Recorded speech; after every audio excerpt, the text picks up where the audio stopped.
क्या आप भी रोज ये सोचकर थक जाती हैं कि किचन साफ ही नहीं रहता? जितना मर्जी साफ कर लें, कुछ देर बाद फिर बिखरा हुआ लगने लगता है। मैं भी बिल्कुल आपकी तरह थी, थकी हुई, परेशान और रोज की इस गंदगी से दिल ही उदास हो जाता था। लेकिन फिर मैंने कुछ छोटी-छोटी आदतें अपनाई, ऐसी आदतें जिन्होंने मेरा पूरा किचन ही बदल कर रख दिया। अब मेरा किचन सिर्फ साफ ही नहीं रहता बल्कि हर वक्त चमकता-दमकता रहता है और सबसे बड़ी बात मेरा दिल बहुत सुकून में और खुश रहता है। आज मैं आप लोगों के साथ बस वही आसान अपनी आदतें शेयर करने वाली हूँ, जो आपकी ज़िंदगी को भी आसान बना देंगी और आपके किचन को हमेशा के लिए साफ रखेंगी। तो वीडियो को एंड तक ज़रूर देखें क्योंकि ये सिर्फ सफाई नहीं, एक सुकून का एहसास भी है। तो आइए वीडियो को स्टार्ट करते हैं। अस्सलाम वालेकुम my YouTube family, welcome back to my channel. कैसे हैं आप सब? आई होप आप सब ठीक होंगे। अल्हम्दुलिल्लाह मैं भी बिल्कुल ठीक हूँ। और आज एक और कमाल की वीडियो आप लोगों के साथ शेयर करने वाली हूँ। वही हैबिट शेयर करती हूँ हमेशा जो कि मैं खुद फॉलो करती हूँ। तो मेरी सबसे पहली आदत जो मैं आप लोगों के साथ शेयर करने वाली हूँ, ये आप मनी सेविंग टिप भी इसको कह सकते हैं कि मैं जब भी बर्तन वॉश करती हूँ ना, तो इस तरह थोड़ा सा लिक्विड डालती हूँ और उसके अंदर ना थोड़ा अच्छा खासा पानी डाल के ना, तो उसके बाद जो है ना मैं बर्तन वॉश करती हूँ। इससे क्या होता है कि हमारा जो लिक्विड है ना वो कम यूज होता है। और जब भी आप लिक्विड यूज करें ना, तो आप कोशिश किया करें कि उसका जो है ना पाउच लेकर आया करें। ये बोटल्स वगैरह किसी भी ब्रांड की आप खरीदें तो ये आपको ना महंगी पड़ती हैं। तो अगर आप पाउच लेकर आते हैं तो आप अंदाजा लगाएं कि ये पाउच में ना वो ज्यादा होता है और बोतल में कम होता है। मैं एक पाउच लेकर आती हूँ और मेरी 1.5 बोतल जो है ना वो भर जाती है। और हमेशा बर्तनों के लिए ना आप लिक्विड ही यूज किया करें, सॉरी ग्लास वगैरह के लिए कप और ग्लास ये हमेशा पहले वॉश किया करें। एक तो इससे क्या होता है कि बाकी बर्तनों की स्मेल नहीं आती, क्योंकि हम मिडिल क्लास घरानों में तकरीबन वॉश सिंक जो है ना हमारा ऐसा ही होता है जिसमें हम बर्तन वॉश करते हैं। तो वो सारे बर्तन ना हमने एक साथ ही रखे हुए होते हैं, कप प्लेटें ग्लास वगैरह सारा कुछ। तो दूसरे बर्तनों की जो है ना वो इसके अंदर स्मेल ना आए, इसलिए हमेशा कप और ग्लास वगैरह जो ना हमेशा पहले वॉश किया करें। बर्तन हमेशा वॉश करने के बाद ना आप सिंक का एरिया जो है ना वो आसपास का अच्छे से क्लीन जरूर किया करें। अगर हम बर्तन वॉश करके बाकी सारा एरिया ऐसे ही छोड़ देते हैं ना, तो बर्तनों की चिकनाई के छींटे, पानी के जो है वो छींटे पड़ते हैं इस तरह से। तो आसपास ना बहुत ज्यादा गंदे जो है ना वो स्टेन पड़ जाते हैं। और सिंक चमकता दमकता ही हमेशा अच्छा लगता है।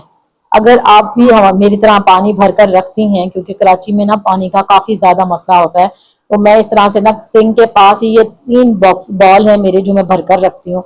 और इसको 2 दिन के बाद हटाओ ना, तो इस तरह से जो है ना निशान आया हुआ होता है पानी का। तो मैं इसको हर दूसरे दिन ही इस तरह से काला तेल जो होता है ना वो डाल के इस तरह से रगड़ लेती हूँ, तो ये बिल्कुल साफ हो जाता है।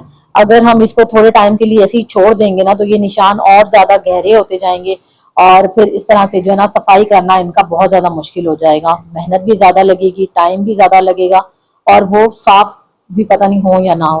तो इस तरह से ना मैं इसको हटाकर हर दूसरे दिन जो है ना इसको साफ कर लेती हूँ। तो देखिए किस तरह से जो है ना ये साफ सुथरा हो गया है।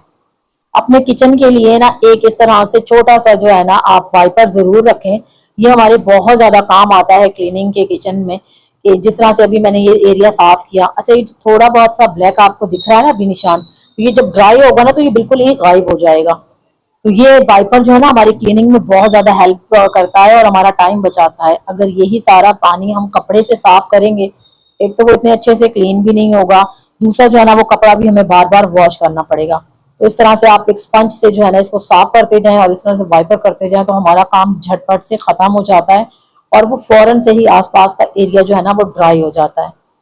किचन के बर्तन धोते वक्त ना आप सिंक के आगे एक कपड़ा जरूर रखा करें। आपने मेरी हमेशा वीडियोस में देखा होगा, हर वीडियो के अंदर ही ना मेरे पास ना एक अलग किस्म का कपड़ा होता है। कभी टॉवल होता है या फिर कभी ऐसा जर्सी कपड़ा होता है या फिर सूती कपड़ा होता है जो कि पानी को अब्सॉर्ब कर लेता है। इससे क्या होता है कि हमारे कपड़े जो है ना वो बर्तन वॉश करते वक्त गंदे नहीं होते। जैसे अभी मैं ये कपड़ा दिखा रही हूँ, ये मेरे सिंक के आगे ही पड़ा हुआ था। तो सफाई करने, बर्तन धोने के बाद और किचन साफ करने के बाद ना इसको मैं अच्छे से जो है ना वॉश करती हूँ और इसी तरह से ही फैला देती हूँ। इससे क्या होता है कि नेक्स्ट टाइम जब मुझे यूज करना होता है ना, तो ये कपड़ा साफ सुथरा होता है। अगर हम गंदा रख देंगे तो क्या होगा कि हमारे कपड़ों से इस कपड़े से स्मेल आएगी और पूरे किचन में ही ना बदबू सी फैली रहेगी। अच्छा, हम बर्तन वगैरह सब वॉश कर लेते हैं, लेकिन हम एक चीज को भूल जाते हैं, वो है हमारे सिंक के जो पाइप वगैरह होते हैं ना नीचे, वो उनके अंदर भी गंदगी और चिकनाहट जमी हुई होती है। तो मैं अक्सर क्या करती हूँ कि जब अंडे वगैरह बॉईल करती हूँ ना, तो वो पानी जो है ना वो गर्म होता है। तो उस पानी के अंदर मैं थोड़ा सा सिरका ऐड करती हूँ और ये गरम गरम पानी जो है ना मैं सिंक के अंदर डाल देती हूँ। आपको पता है विनेगर जो है ना वो क्लीनिंग की बहुत ही जबरदस्त सी प्रॉपर्टीज रखता है, और गर्म पानी के अंदर जब ये मिक्स होगा तो ये और अच्छे से जो है ना वर्क करेगा। अब ये पानी मैंने यहाँ डाल दिया, इससे क्या होगा कि हमारे सारे जो है ना इसके अंदर जो स्टेन होंगे लगे हुए, पाइप के अंदर गंदगी फंसी होगी, चिकनाहट वगैरह, वो सब अच्छे से साफ सुथरी हो जाएगी और कभी भी ये बंद नहीं होगा। अब नेक्स्ट स्टेप मेरी ये है कि हम छन्नी वगैरह पानी जो दूध के लिए चाय के लिए इस्तेमाल करते हैं ना, उसको हम बहुत अच्छे से क्लीन तो करते हैं, लेकिन फिर भी आप देखिएगा उसके अंदर छोटे छोटे से ना पार्टिकल्स वगैरह रह जाते हैं। तो मैं क्या करती हूँ कि जब पानी गर्म किया हुआ हो या फिर अगर पानी गर्म ना भी हो ना, तो उसको पानी गर्म करके ना आधे घंटे के लिए ना सारी छन्नियां जो है ना मैं इसमें भिगो देती हूँ। तो ये क्या होता है कि इसके अंदर जो छोटे छोटे पार्टिकल्स रह जाते हैं ना पत्ती के, वो सारे अच्छी तरह से क्लीन हो जाते हैं। आप देख सकते हैं कि पानी के अंदर छोटे छोटे से पार्टिकल्स निकल आए हैं। तो आप भी वीक में एक बार इस तरह से अपनी छन्नियों को ना क्लीन कर लिया करें, ये बहुत देर तक फिर चलती हैं, खराब नहीं होती। और अल्हम्दुलिल्लाह मेरे घर में तो सालों छन्नियां चलती हैं, मैं इसी तरह से ही साफ करती रहती हूँ।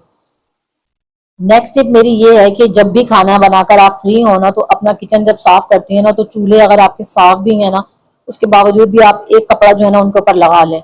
सम टाइम क्या होता है कि उनके ऊपर पड़ी गंदगी हमें नजर ही नहीं आ रही होती, जैसे आटा वगैरह फैला हो या कुछ भी हो, हमें दिखता नहीं है, लेकिन वो बहुत सारे जो है ना वो कॉकरोचेस वगैरह और बीमारियां पैदा करता है। तो इस तरह से ना फौरन से खाना पकाने के बाद अपने उसके ऊपर चूल्हे को बहुत अच्छे से साफ कर लिया करें। चूल्हे के साफ करने के साथ साथ जो चूल्हे के पीछे दीवार होती है ना, उसके ऊपर भी खाना पकाते टाइम छींटे जाते हैं, तो उनको भी जो है ना फौरन से क्लीन कर दिया करें। और कोशिश किया करें कि जब आप खाना बना के फ्री होती हैं, क्योंकि जब खाना बनाते हैं तो छींटे उड़ते ही उड़ते हैं खाना बनाते वक्त, या फिर कोई चीज हम पर स्लैब पे जो है ना वो गिर जाती है, तो इस तरह से चूल्हे को उठाकर उसके नीचे भी सफाई कर लिया करें और स्लैब वगैरह को अच्छे से क्लीन कर लिया करें। और स्लैब को हम ऊपर से तो साफ करते ही हैं, लेकिन नीचे से हम छोड़ देते हैं, तो नीचे से जैसे मैंने वीडियो में शो किया इस तरह से आप लाजमी साफ किया करें। देखें कितनी ज्यादा जो है वो गंदगी निकली है। जब हम बर्तन वॉश कर लेते हैं और वो ड्राई हो जाते हैं ना, तो कोशिश किया करें कि उनको साथ ही साथ समेट दिया करें, वरना किचन में बर्तन फैले हुए इस तरह के खासकर कंटेनर वगैरह जैसे लंच बॉक्सेस हो गए, या फिर जिसमें हम खाना स्टोर करके रखते हैं वो सारे बॉक्सेस हो गए, ये किचन में बिखरे हुए ना बहुत ही ज्यादा मेस क्रिएट करते हैं। तो इनको मैं किस तरह से करती हूँ, जब ये ड्राई हो जाते हैं ना टोकरी में रख देती हूँ वॉश करके। जब ये ड्राई हो जाते हैं तो मैं फिर ये जो मैंने आपको कॉर्नर में भी लास्ट वीडियो में दिखाया था कि मैंने एक बास्केट मंगाई थी, कॉर्नर रैक कह लें, बास्केट कह लें, तो ये मल्टीपर्पज, तो ये इसके अंदर ना सारे इस तरह से ऑर्गेनाइज करके रख लेती हूँ। अच्छा, मुझसे ना उस वीडियो में एक बहुत बड़ी गलती हो गई, जिसके लिए मैं माजरत खा हूँ आप लोगों से, कि मेरे मुंह से बार बार निकल रहा था कि मैंने ये बास्केट जो है ना वो 1200 की खरीदी है। हालांकि मेरे जहन में 1500 था, लेकिन पता नहीं क्यों जुबान से जो है ना वो 1200 ही निकल रहा था।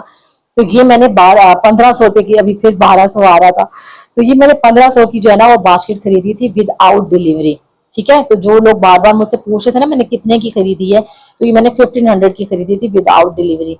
और ये चीजें मैं खुद भी सेल करती हूँ किसी के साथ मिलकर, तो अगर आप लोगों ने लेनी हो ना तो मुझे इंस्टाग्राम पर भी जो है वो मैसेज कर सकते हैं, मुझसे भी ले सकते हैं। नेक्स्ट टिप मेरी ये है कि जब हम अपने घर में आटा लाते हैं ना, और बाल्टी जो है ना वो हमारी होती है आटे वाली, तो मैं आटा जिस दिन मंगाती हूँ ना, उस दिन थोड़ा बहुत आटा मेरे पास जो बचा हुआ होता है ना, मैं इस तरह से शॉपर में जो है ना उसको अलग कर देती हूँ पहले, और आटे वाली बाल्टी को अच्छी तरह से ना वॉश करके ड्राई होने के लिए रख देती हूँ।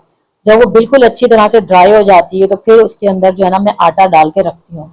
तो आटा डाल लेती हूँ ना सारा, जितना भी नया आटा आया हुआ होता है, तो इस तरह से रख के, और जो प्लेट होती है या फिर हमारा रोटी मैट होता है वो रख के, ऊपर छन्नी रखने के बाद जो मेरा पुराना आटा होता है ना वो मैं इस तरह से थैली में बांध कर ऊपर फिर रखती हूँ, ताकि जब मुझे आटा गूंदना है तो पहले ये मैं पुराना वाला आटा यूज करूं, उसके बाद जो है ना मैं अपना नया वाला आटा यूज करूं। तो इस तरह से ना हमारा पुराना आटा नए आटे के साथ मिक्स नहीं होता और ये खराब भी जल्दी नहीं होता है। तो इन छोटी छोटी टिप्स को फॉलो करके ना हम अपने किचन लाइफ को बहुत ही आसान बना सकते हैं। पानी की बोतलें तो ये ना किचन में बड़ी मेस क्रिएट करती हैं, तो मैंने एक बास्केट ली हुई है, मैंने आप लोगों के साथ शेयर भी किया था कि मैं सारी बोतल जो होती है ना बच्चों के लंच, वो स्कूल वाली बोतल्स और डेली रूटीन की जो बोतल्स होती हैं वो मैं सारी इसी के अंदर ऑर्गेनाइज करके रखती हूँ। एक तो ये जगह भी ज्यादा नहीं लेती है और मेस भी क्रिएट नहीं होता। नेक्स्ट हमारे पास लाइटर होता है जो कि हम यूज करते हैं, खाना बनाते हैं, चूल्हा जलाते हैं, तो फिर हम इधर उधर हम कहीं पर भी रख देते हैं, तो फिर हमें वक्त पर मिलता नहीं है। तो इसके लिए मैं क्या करती हूँ, दो रबर बैंड लेके ना एक दूसरे के अंदर से गुजार कर, एक जो है ना मैं इसके ऊपर लगा देती हूँ और एक जो है ना ऊपर लटका देती हूँ इस तरह से। तो फिर क्या होता है कि नेक्स्ट टाइम जब मुझे यूज करना आता है ना तो इसी तरह से सामने ही मुझे मिल जाता है। ये मैंने पहले भी एक वीडियो में शेयर किया हुआ था, अभी भी मैंने दोबारा क्लिप बनाया तो वो मुझसे डिलीट हो गया। तो इंशाल्लाह अगर आप कहेंगे तो नेक्स्ट वीडियो में फिर किसी दिन दिखा दूंगी कि मैंने रबर बैंड से किस तरह से इसका क्लिप बनाकर यहाँ पर लटकाया है। तो देखिए आप इन छोटी छोटी हैबिट्स को अगर हम फॉलो करेंगे ना तो हमारे यहाँ किचन हमेशा साफ सुथरा मुनज्जम नजर आएगा। तो देखिए यहाँ पर जो भी बर्तन हम वॉश करते हैं ना उनको साथ साथ रख दिया करें, और चलते फिरते अगर कोई चीज आपको इधर उधर नजर आती है ना तो वो भी आप इस तरह से फौरन उठा लिया करें। इससे जो है ना हमारा काम नहीं बढ़ता। अभी देखिए जो मैंने आपसे कहा था ना कि ड्राई होने के बाद बिल्कुल ही निशान गायब हो जाएगा, तो वो निशान बिल्कुल गायब हो चुका है। और इस तरह से क्लिप लाजमी यूज करें, जो छोटी छोटी चीजें हमारी इधर उधर होती है ना वो ऊपर हैंग करके हम रख सकते हैं। तो बस आज की वीडियो यहीं पर एंड करती हूँ, कैसी लगी आप लोग मुझे कमेंट करके जरूर बताइएगा। और ये रहा मेरे किचन का फाइनल लुक कि इन आदतों को अपनाकर किस तरह से मैं अपना किचन जो है ना हमेशा नीट एंड क्लीन रखती हूँ। इंशाल्लाह मिलती हूँ नेक्स्ट वीडियो में। अल्लाह हाफिज।